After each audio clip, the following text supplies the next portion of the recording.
Hi, my name is Abdul Lassel and I'm the owner of Beaverton Car Company. Now we're here to talk about how do we arrive to a value for your trade-in, or if you're just simply selling your car to a dealer.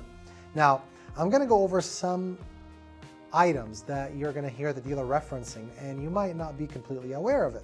So, in our market, Oregon and Washington and California, you're gonna hear the term Kelley Blue Book. What is Kelley Blue Book? Okay.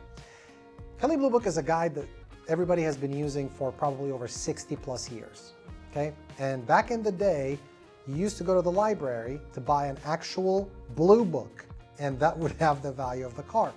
That used to get updated every quarter. Then it was starting to get updated every month.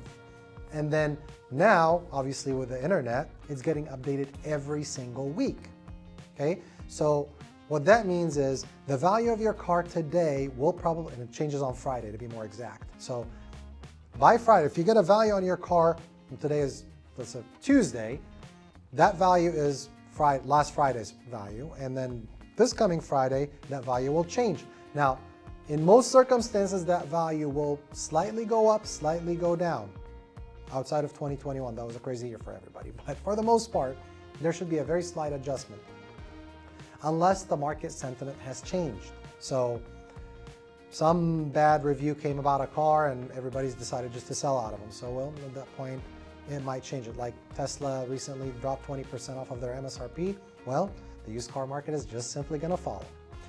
So, Kelley Blue Book is gonna have two numbers that would be important to you. The first number is, it's called the lending value, or what we reference as the wholesale value, okay? And that's usually the lower range of what Kelley Blue Book number is. The higher range of it is called the retail, Kelley Blue Book retail, or typical listing price. So those are the two numbers where all the action happens. Somewhere between what the dealer is trying to buy the car, which is as close as possible to the lending value, and the customer is usually buying the car somewhere around the typical listing price or the retail value. Now, that's when you're buying a car. Well, what if you're selling a car? Well, there is a big factor that has to be considered, which is how much is it going to cost to recondition your car? So you got to think about it. You take your car to a dealership, you've done your homework, you went to Kelley Blue Book website, and Kelley Blue Book said your car trade-in value is, and they'll usually give you a range, you know, low range, high range, and kind of you're right in the middle. So for the sake of the conversation, let's just assume it's a $10,000 car. That range is going to move somewhere between $8,000 to $12,000, and they're going to tell you, based on the questions you answered, your car is worth $10,000. Now, you might be seeing that same car listed online for around, say, $15,000.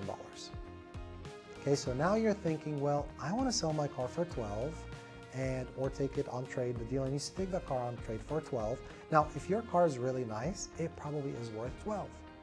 But if it needs tires, it needs brakes, the engine makes some noise, maybe the interior, a dog lived in the car, where it would take a lot of money to recondition the car, then that value will go down. Now you might say, well, you know, I'm gonna fix everything on the car and sell it to the dealer, that way I'm gonna get top dollar for the car.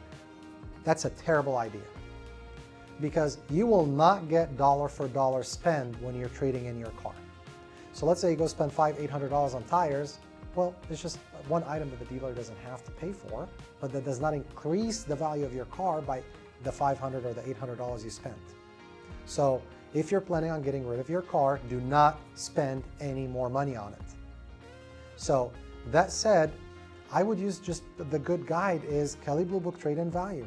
Now, if you feel like your car is ultra rare, where it does not exist, the right dealer is going to recognize that, and they will pay you far more than what that number is.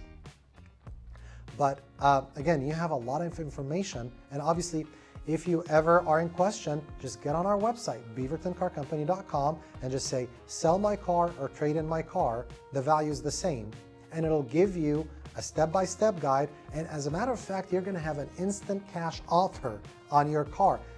Bring the car to the dealership, you will get a check in hand before you leave, assuming you have the title. If you don't have the title and there is a payoff, then no problem. We'll still buy your car, just depends if you owe more or you owe less. But either way, we can buy your car or take your car on trade. I hope this clarifies it a little bit. Again, my name is Abdul Lassel. I'm the owner of Beaverton Car Company.